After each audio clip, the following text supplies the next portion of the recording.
Shalom, selamat pagi adik-adik. Bagaimana kabar kalian? Kak Lili harap kalian senantiasa sehat.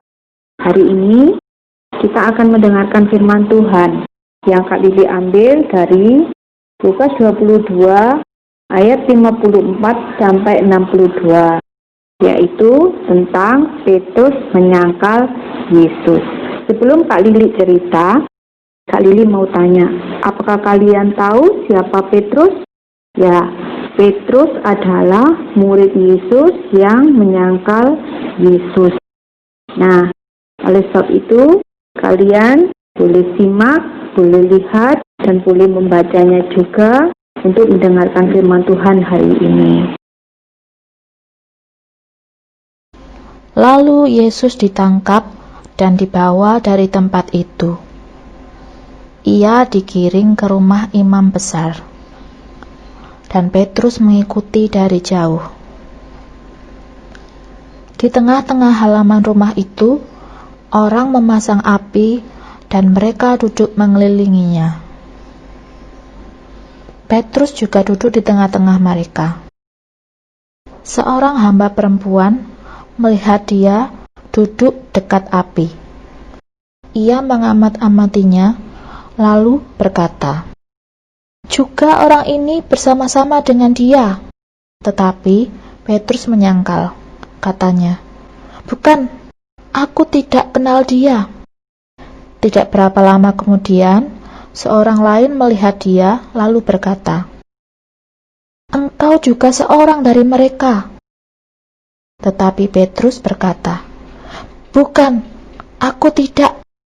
Dan kira-kira sejam kemudian, seorang lain berkata dengan tegas, "Sungguh, orang ini juga bersama-sama dengan dia, sebab ia juga orang Galilea." Tetapi Petrus berkata, "Bukan, aku tidak tahu apa yang engkau katakan." Seketika itu juga, sementara ia berkata, berkokoklah ayam.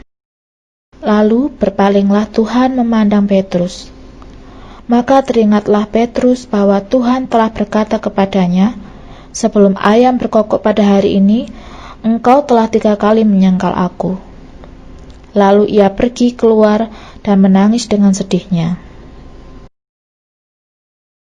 Adik-adik, kalian sudah mendengar, menyimak, bahkan melihat video yang Kak Lili putar tadi. Melalui kisah Petrus ini, menurut kalian apa yang bisa kita pelajari? Menurut kalian, apakah Petrus adalah orang yang jujur? Tentu Petrus bukan orang yang jujur, bukan? Karena orang yang jujur adalah orang yang mau mengatakan yang sesungguhnya terjadi dan apa adanya. Petrus justru tidak demikian. Meskipun dia tahu dia adalah murid Tuhan Yesus, namun dia tidak mau mengakuinya. Lalu setelah dia tidak mengakui bahwa dia adalah murid Tuhan Yesus, apakah dia merasa senang? Apakah dia merasa sedih? Dia bangga atau justru menyesal? Ya, adik-adik, mari kita belajar untuk menjadi anak-anak Tuhan yang jujur, anak-anak yang mau mengatakan yang sesungguhnya terjadi dan apa adanya kepada Tuhan, kepada orang tua, kepada guru-guru di sekolah, kepada guru sekolah minggu, dan siapa saja yang kita jumpai. Selain itu, kita harus memikirkan sungguh-sungguh, dan sebelumnya kita mengatakan dan melakukan segala sesuatu supaya kita tidak menyesal di kemudian hari. Mengapa harus demikian? Karena Tuhan kita yang kita sembah adalah Tuhan yang Maha Tahu. Nah, Kak Lili mau bertanya kepada kalian.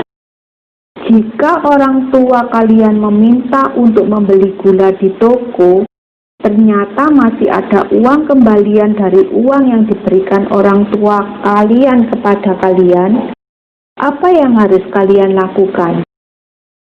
Apa mungkin uang itu tidak kalian kembalikan?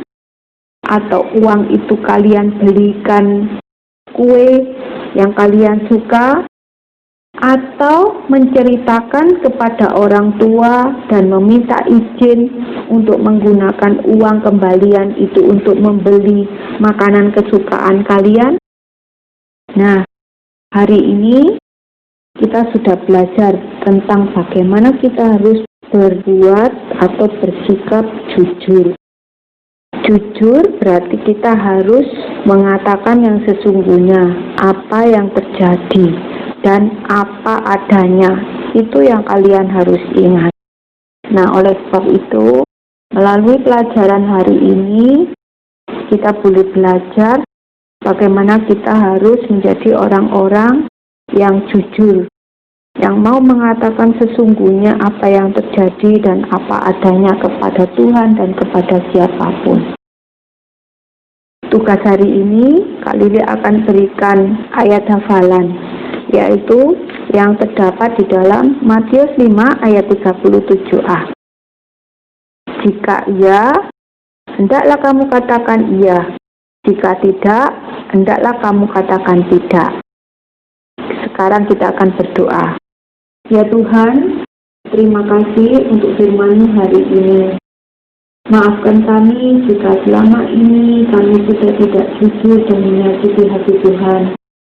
Oleh sebab itu Tuhan, mulai hari ini ajari kami untuk selalu berusaha menjadi anak yang jujur, anak yang taat, anak yang mau mengatakan yang sesungguhnya dan apa adanya.